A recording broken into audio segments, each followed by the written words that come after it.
Do you have a neighbor whose marriage looks perfect from the outside, but no one really knows what's going on behind closed doors?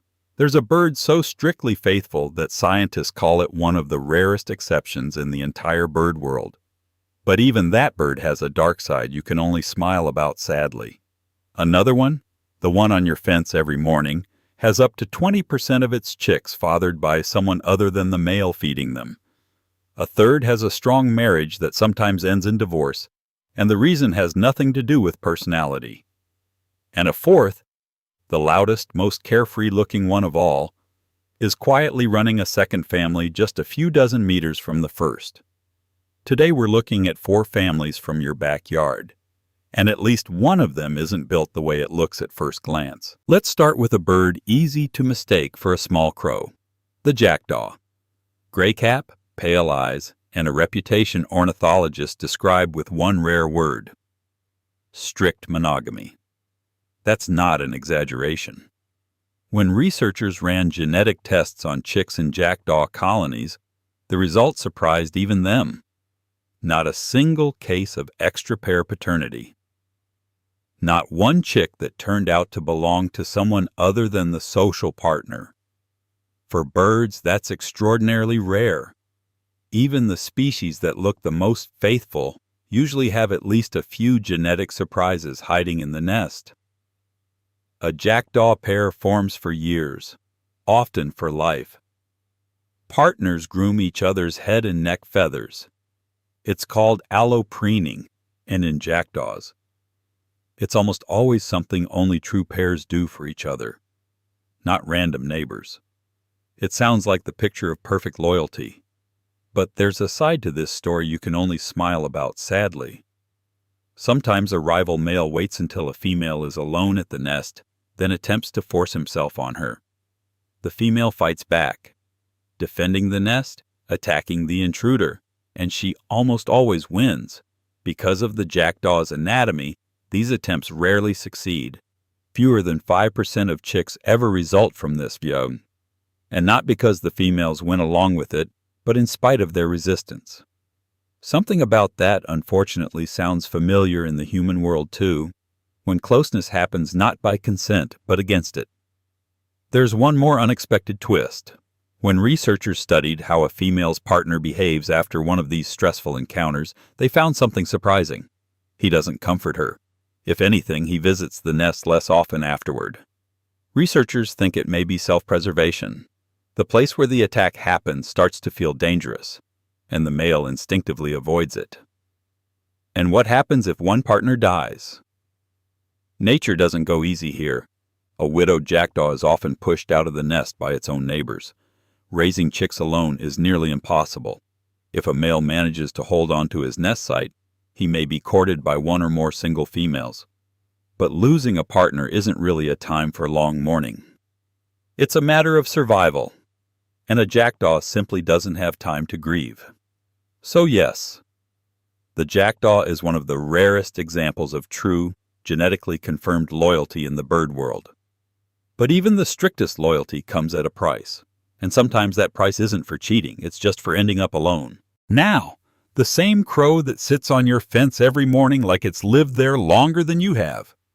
A pair of crows can stay together for years, sometimes for life. They build the nest together, defend the territory together, raise the chicks together, and often get help from their own grown children who stick around for a season or two before starting families of their own. Researchers call this social monogamy, and for most crow pairs, it's not just a term, it's how they actually live. If one partner dies, the other often stays alone for a long time before finding a new mate. Sometimes it never does. This is the kind of loyalty people picture first when they say they found each other for life. But even the strongest pairs have a nuance, according to science.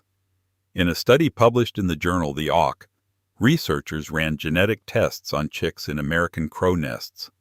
What they found, up to 20% of the chicks in the nest weren't fathered by the male who was feeding and protecting them. And here's what's interesting. Some researchers are hesitant to call this cheating in the human sense. There's a hypothesis that it works more like biological insurance. If the main partner turns out to be a less than ideal genetic match, the offspring still get a backup plan. Meanwhile, the pair stays together. The protection stays. The care stays. There's just no absolute guarantee anymore about whose chicks they actually are. Science calls it insurance for the next generation. Wise people have another saying: a little infidelity only strengthens a marriage. Looks like the crows on your fence figured that out long before we did. The magpie, the loud one you probably hear before you see, is also considered a bird that forms strong pairs. Partners build one of the most elaborate nests in Europe: a roof, multiple layers, a thorny frame for protection from predators. It's joint work that can take more than a week, and the pair stays in near constant vocal contact the whole time. And if something happens to one of the parents, some young magpies stick around longer than usual to help get the brood through the rest of the season. Sounds a lot like us, doesn't it? But how long these relationships actually last turns out to depend on more than just personality.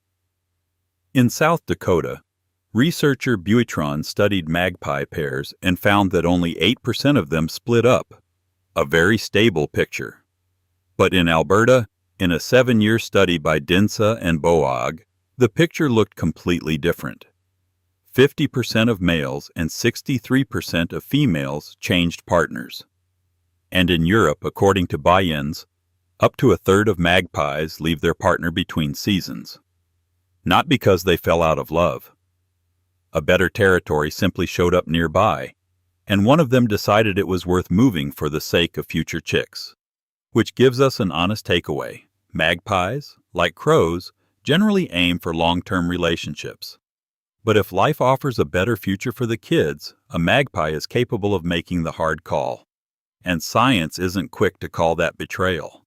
More like pragmatism. And then there's the starling, the loud guest that descends on your feeder in a whole flock.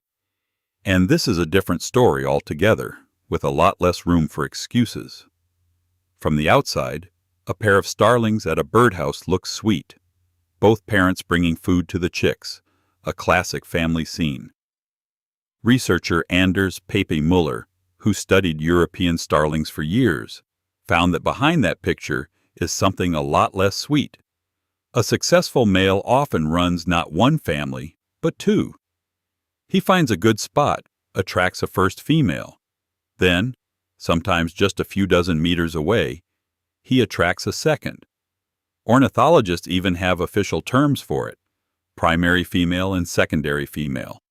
And like in any unhappy family story, the second one usually loses out. The male helps her less. Her chicks get less food and survive at lower rates. In one study, females who could have chosen a free male but picked an already taken one anyway raised only 68% as many chicks as females in monogamous pairs.